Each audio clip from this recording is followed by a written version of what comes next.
अस्सलामु अलैकुम रहमतुल्लाह। उम्मीद कि आप सब खैरियत से होंगे। मैं एमजे आफाक आज उर्दू की दुनिया में एक बार फिर से इस्तकबाल करता हूँ, खैर मकदम करता हूँ। आज हम जिस मौजू को लेकर आए हैं, जिस टॉपिक को लेकर के आए हैं, उससे पहले मैं आपसे चंद बातें अर्ज कर लूँ। अलिफ लाम मीम चैनल एक वो प्लेटफॉर्म है जहाँ से आप बेहतरीन तरीके से 9, 10 और 11 और 12 ये 4 क्लासेस की तैयारी उर्दू खास करके बहुत बेहतरीन तरीके से आप कर सकते हैं।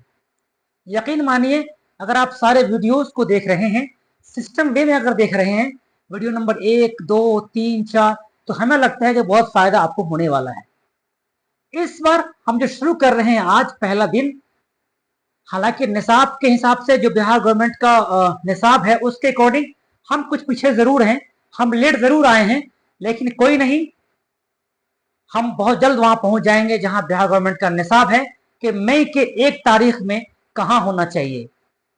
उससे 3-4 चैप्टर पीछे चल रहे हैं, लेकिन कोई नहीं, हम कोशिश करेंगे बहुत जल्द कि हम लोग निसाब के अकॉर्डिंग आगे बढ़ें, जिससे कि बच्चे को कोई भी दिक्कत नहीं हो। और एक वीडियो के एक चैप्टर के कई पार्ट्स होंगे, इस बात को समझ लीजिए आप लोग।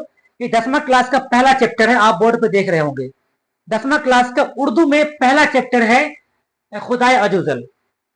इस चैप्टर जिसको लिखने वाले शबनम कमाली है, मेरे ख्याल से जो बच्चे 10वीं क्लास में पढ़ रहे होंगे बहुत अच्छे तरीके से इनको जानते होंगे, क्योंकि 1 महीना बीत चुका है। मुझे उम्मीद है कि आप जरूर पढ़े होंगे इस चैप्टर को, लेकिन इस चैप्टर में कुछ छोटी छोटी बातें हैं जो अभी आपको यकीन नहीं होगा। जब हम उसको सामने लाएंगे तो आपको लगेगा रियली में सर कह रहे हैं कि हमने नहीं पढ़ा है इसको। हालांकि आपने पढ़ा होगा, लेकिन उस चीजों को नहीं पढ़ा होगा जो चीज हम आपको थोड़ा सा बताने वाले हैं। तो मैं ये कह रहा था कि एक चैप्टर का 2 पार्ट्स होंगे, कम से कम 2 तो होंगे ही होंगे, क्योंकि लंबे लंबे चैप्टर्स हैं। तो हर एक का 10वीं क्लास का पहला चैप्टर अगर ये है खुदाए अजुजल, तो इसका 2 चैप्टर बनेगा, 2 पार्ट्स बनेंगे, चैप्टर 1 पार्ट्स 2। तो पार्ट्स नंबर 1 अभी हम पढ़ रहे हैं, और पार्ट्स नंबर 2 चैप्टर नंबर 1 का कल पढ़ेंगे। तो आपका जो वीडियो आपके पास जाता है, वहां पर आप देखेंगे भी लिखा हुआ होगा कि chapter number 1 part number 2, chapter number 1 part number 1। Chapter number 1 part number 1 का मतलब है कि पहले ये वीडियो पढ़ा जाएगा, ये वीडियो आया है, उसके बाद चैप्टर नंबर 1 और वीडियो नंबर 2 है। जब तक आप 1 नहीं पढ़ेंगे, आपको 2 समझ में नहीं आएगी, और फिर बेहतर तरीके से आपको याद भी नहीं हो पाएगा। अगर आप मेरे साथ कोशिश करते हैं, बोल पाते हैं, तो बैठ करके बोलिए। और फिर एक रिक्वेस्ट आप लोगों से है, वो ये कि जब भी आप वीडियो को ओपन कीजिए, उससे पहले एक पेन और एक कॉपी जरूर रखिए, और शांत माहौल हो, बिल्कुल शोरगुल नहीं हो। अपने एक कमरे का चुनाव कीजिए, उस कमरे में आप एक टेबल लगाएं, एक चौकी है वो आप उसको लगाएं, उस पर बिस्तर लगाएं, और बेहतरीन तरीके से आप इरादा नियत कर लें कि हमको आज से पढ़ना है, हमको मेहनत करना है, हमको आगे बढ़ना है। हम गरीब हैं तो क्या हुआ, हम गरीब हैं तो क्या हुआ, हम अपने घर की गरीबी खुद खत्म करेंगे। ये कब होगा, ये मेहनत करने से होगा। सिर्फ और सिर्फ एक ही रास्ता है, शॉर्टकट तो कुछ है नहीं कामयाब होने के लिए, एक ही रास्ता है, वो है मेहनत। जब तक आप मेहनत नहीं करेंगे, उस वक्त तक आप आगे नहीं बढ़ सकते हैं, एक अपने माशरे में एक अच्छा इंसान नहीं बन सकते हैं आप। इसलिए मैं आप लोगों से गुजारिश करता हूं बार बार, सिर्फ इसलिए कि आप मेहनत कीजिए, जागिए। अगर अब भी आपने नहीं पढ़ा है, अभी अगर तुम किताब से भागते हो, तो मेरा आपसे हम्बल रिक्वेस्ट है, गुजारिश है कि आप किताब से जुड़िए, नजदीक आइए, उसको करीब कीजिए। आप एक बार बैठिए, कम से कम 1 घंटा 2 घंटा नहीं उठिए। अपने दोस्तों से कह दीजिए कि मैं नहीं जाने वाला, मेरा क्लास है, मैं पढ़ूंगा, बिल्कुल मैं पढ़ूंगा, मैं 16 लाख 17 लाख बच्चे में टॉप करूंगा। मेरी ख्वाहिश है, मेरी तमन्ना है, मेरे माँ बाप का ये आरजू है कि काश मेरा बेटा मेरी बेटी अच्छा मार्क्स ला के दिखाता, बिहार में टॉप करके दिखाती, अखबार के पहले पन्ने पर नाम आ जाता। हर बाप माँ का सपना होता है। लिहाजा आप उठिए, अगर अब भी अगर नहीं जागे हैं तो उठिए। मैं आपको जगाने आया हूं, पूरे बिहार के बिहार बोर्ड के 9th क्लास के बच्चे हो, 10th क्लास के बच्चे हो, 11th क्लास के बच्चे हो, 12th क्लास के बच्चे हो, मैं सारे बच्चों से कहता हूं कि आप उठिए, जागिए, और जागिए जब तक आप मंजिल को पा न लीजिए, जगे रहिए उस वक्त तक। आज मैं पहला वीडियो लेकर के आपके बीच आया हूं और उसका नाम है खुदा अज़्ज़वजल।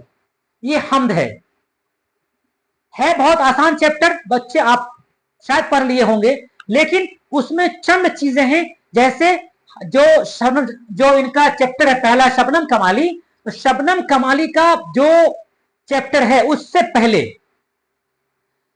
पहले कुछ चीजें हैं। हम चैप्टर है, एक पेज देखेंगे आप, उल्टाएंगे तो एक पेज है उस पर लिखा हुआ है हमद, उसके बाद अगला पेज में है शबनम कमाली, उसके अगला पेज में है खुदा अज़्ज़वजल। तो हम सबसे पहला पेज जो है हमद का, हम उसमें से कुछ चीज आपके लिए लेकर के आए हैं, उसको समझना है। असल उसमें 4 चीजें हैं, उस पेज को आप जब उल्टाएंगे उसमें 4 चीजें बहुत बहुत इंपॉर्टेंट रखता है, बहुत बहुत इंपॉर्टेंस रखता है वो 4 चीजें। उसमें एक आपका है हमद। आप उल्टाएंगे तो आपको लगा होगा कि हम तो पढ़े ही नहीं है सर, हम कहां, हम तो देखे ही नहीं, हम तो उधर ही उलझे हुए हैं। नहीं, आप बैक होइए, पीछे होइए, एक कदम पीछे होइए, आपको मिलेगा हमद, आपको मिलेगा नात, आपको मिलेगा मनकबत, आपको मिलेगा कसीदा। ये 4 चीजें आप उस हमद वाले पेज में अगर तलाश करेंगे, आप अपनी ईमानदारी वाली आंख की नजरों से तो आपको मिल जाएगा। अब हम पहले समझते हैं कि ये 4 चीज, और ये उर्दू की दुनिया का ये वो जगह है जहां हर एक इंसान को गुजारना पड़ता है। हमद से हो, नात से हो, मनकबत से हो, चाहे कसीदा से हो। हमद कहते हैं किसको? आप अगर कॉपी में लिखने की अगर बात आएगी तो आप यहां पर यह लिख सकते हैं कि नस्र या नज्म का वो हिस्सा, नस्र या, आप भी बोलिए मेरे साथ तब आपको याद होगा, आप नहीं भूलेंगे। बार बार जब पढ़ा जाता है किसी भी चीज को तो इंसान उसको नहीं भूलता है और लाशऊर में जाकर के बैठ जाता है। वो नस्र या नज्म का वो हिस्सा जिसमें खुदा ताला की तारीफ और तौसी होती है, खुदा ताला की तारीफ बयान की है, हमद कहलाता है। बहुत आसान तरीका है इसको समझने का कि जो भी इंसान नज्म पढ़ रहा है, जो भी इंसान नस्र पढ़ रहा है, अगर उस जगह पर अल्लाह तबारक व ताला की तारीफ हो रही है, या अल्लाह तू मेहरबान है, तू रहीम है, तू करीम है, तू पैदा करने वाली जात है, अगर अल्लाह की तारीफ हो रही है, अल्लाह की तौसी हो रही है, तो आप यकीन मानिए उस जगह को, वो नस्र को या उस नज्म को आप क्या कहेंगे? हमद कहेंगे। मेरे ख्याल से आपको बात समझ में आ गई होगी कि हमद किसे कहते हैं। नस्र या नज्म का वो हिस्सा, नस्र या नज्म का वो हिस्सा जिसमें खुदा ताला की तारीफ व तौसीफ भी होती है, उसको हम हमद कहते हैं। नज्म या नस्र का वो हिस्सा जिसमें अल्लाह तबारक व ताला की तारीफ बयान की जाए, हम उसे हमद कहते हैं, हम लोग उसे हमद कहते हैं। आसान है। अब उसके बाद है दूसरा नात। नात किसे कहते हैं? सेम, लिखना वही चीज है, लेकिन क्या होगा इसमें कि मोहम्मद रसूलुल्लाह सल्लल्लाहु अलैहि वसल्लम की तारीफ हो रही हो, जिसके अंदर मोहम्मद सल्लल्लाहु अलैहि वसल्लम की शान में मदहिया अशार पेश किए जाए, बड़ाई, किबरियाई, उसका मर्तबा, उसके बारे में अगर बात हो रही हो, उसको हम नात कहते हैं। कोई बच्चा नात पढ़ रहा होता है, हम लोग कहते हैं कि नात पढ़ो, लेकिन वो कुछ और पढ़ जाता है। लेकिन जब तक आपको ये समझ में नहीं आएगा कि नात और हमद में क्या फर्क है, उस वक्त तक आप किसी के नज्म को समझ नहीं पाएंगे कि ये बंदा नज्म पढ़ रहा है या नात पढ़ रहा है, सॉरी हमद पढ़ रहा है या नात पढ़ रहा है। तो हमद, जब उस हमद के अंदर, उस नज्म के अंदर अल्लाह तबारक व तआला की तारीफ कोई बयान कर रहा है, इसका मतलब है कि वो हमद कहलाएगा। लेकिन किसी नज्म में जब मोहम्मद सल्लल्लाहु अलैहि वसल्लम के बारे में उसकी तारीफ होगी तो वो कहलाएगा, आपको नात कहलाता है। आगे आइए, आप ही के बिल्कुल, आपके निसाब के बिल्कुल हम हट के नहीं चल रहे हैं। आपके निसाब को मैंने ही टटोल कर लाया है, मैंने निसाब को देखा है आपका बहुत करीब से।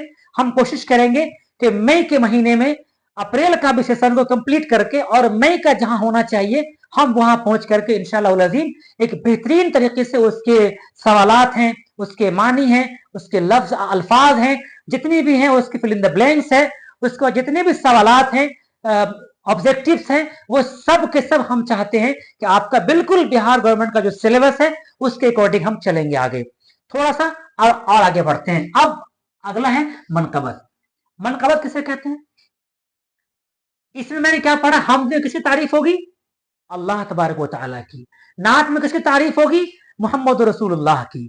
उसके बाद मनकबत में किसकी तारीफ होगी? आइए, नस्र या नज़म का वो हिस्सा, नस्र या नज़म का वो हिस्सा जिसमें बुजुर्गान दीन या औलिया अल्लाह या सहाबा किराम, बात में आ गया, पहले में अल्लाह ताला की तारीफ होगी, दूसरे में मोहम्मद रसूलुल्लाह की तारीफ होगी, और तीसरे में यानी मनकबत में किसकी तारीफ होगी? बुजुर्गान दीन, औलिया अल्लाह या सहाबा किराम की तारीफ होती है इसके अंदर, उसको हम मनकबत कहते हैं। अब इस, क्योंकि आपके चैप्टर में ये चार चीजें हैं और चार चीजें आती है, क्वेश्चंस भी हैं, जब कल हम क्वेश्चंस कराएंगे तो आप देखेंगे ये सब के सब नजर आ जाएंगे आपको। इसलिए आपको याद करना है, मेरे साथ बोलना भी है, इससे कि आपको सुनने में भी आसानी हो और आपको समझने में भी आसानी हो कि हाँ सर मैंने कल पढ़ा था, आज मुझे ये क्वेश्चन बहुत आसान लग रहा है।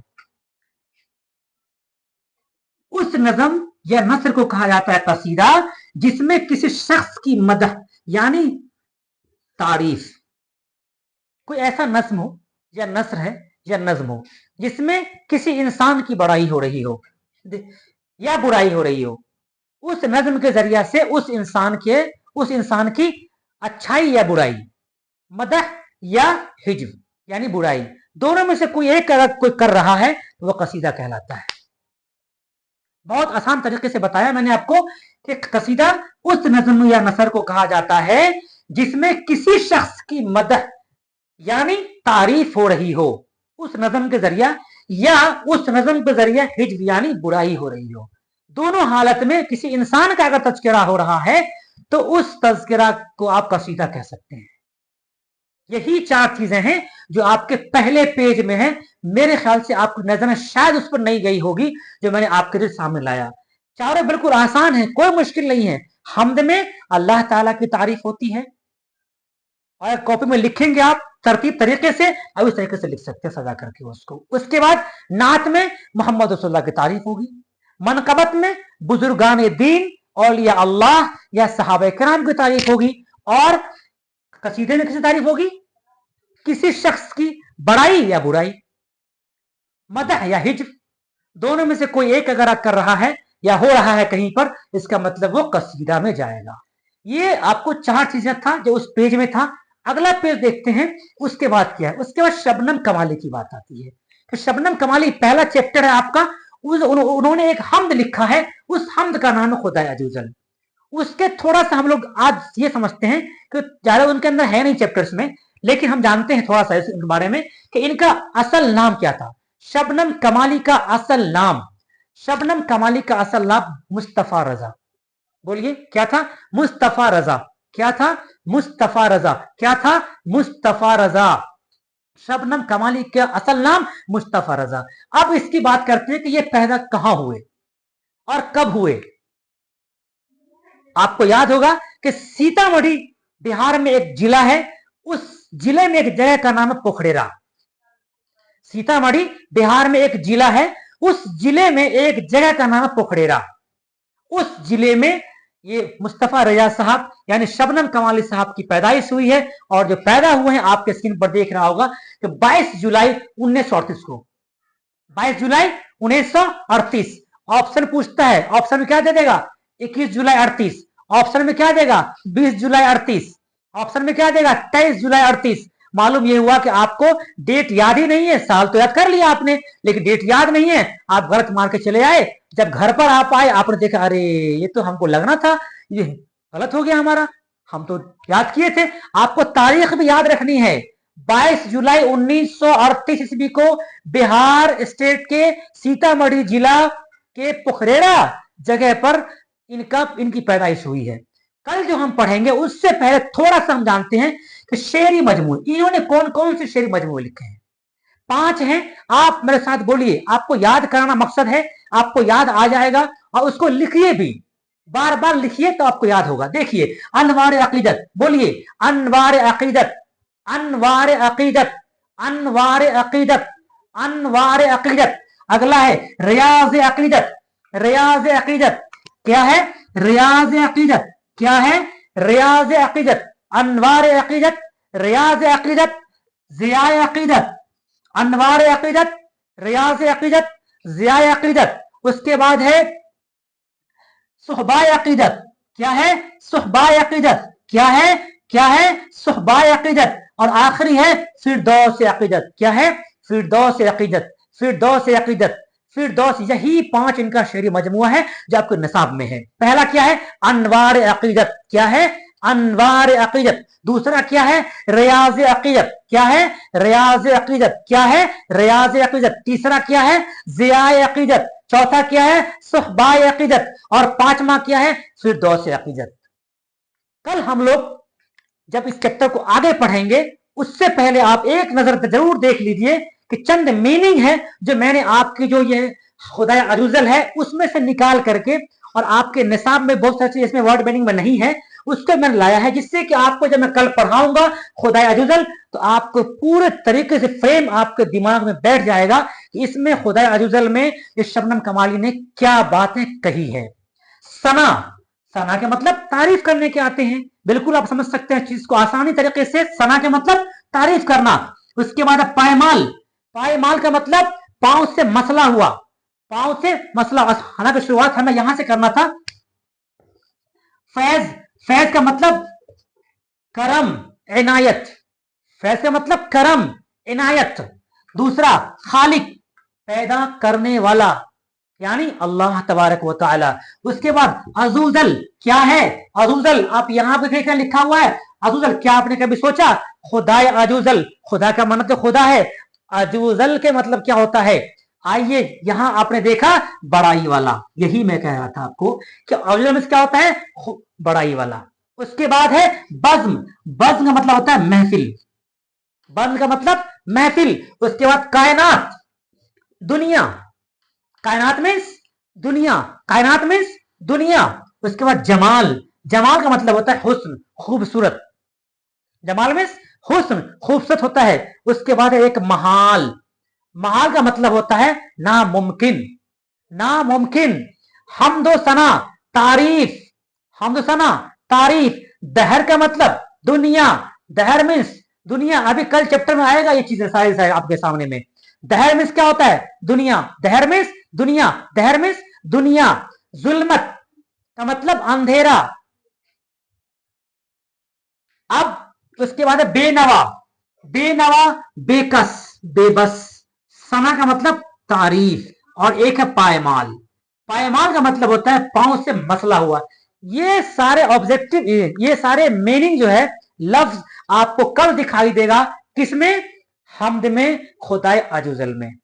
फिर इसके बाद कल हम लोग इसके इस चैप्टर का क्वेश्चन आंसर करेंगे। और फिर अगर आप में से किसी आदमी को कोई दिक्कत हो रही है तो मेरा मोबाइल नंबर है 9110073749। आप इस पर कंसल्ट कर सकते हैं, इससे जुड़ सकते हैं, यहां बात कर सकते हैं। और फिर आप, चूंकि ये पीडीएफ हम उस ग्रुप पर डाल रहे हैं जो मैंने ग्रुप बनाया हुआ है, तो अगर आपको मेरा ये पीडीएफ चाहिए, इस पेज का, इस सारे इसका नोट चाहिए, तो आप आराम से मेरा नंबर उस जो मैंने अभी कहा है 9110073749, इस पर आप संपर्क करके, इस पर आप राब्ता करके आप उस ग्रुप में ऐड हो सकते हैं, जिससे कि जो मैं वीडियो और पीडीएफ डालता हूं आप आराम से घर बैठे उसको हासिल कर सकते हैं। आज के लिए बहुत बहुत शुक्रिया।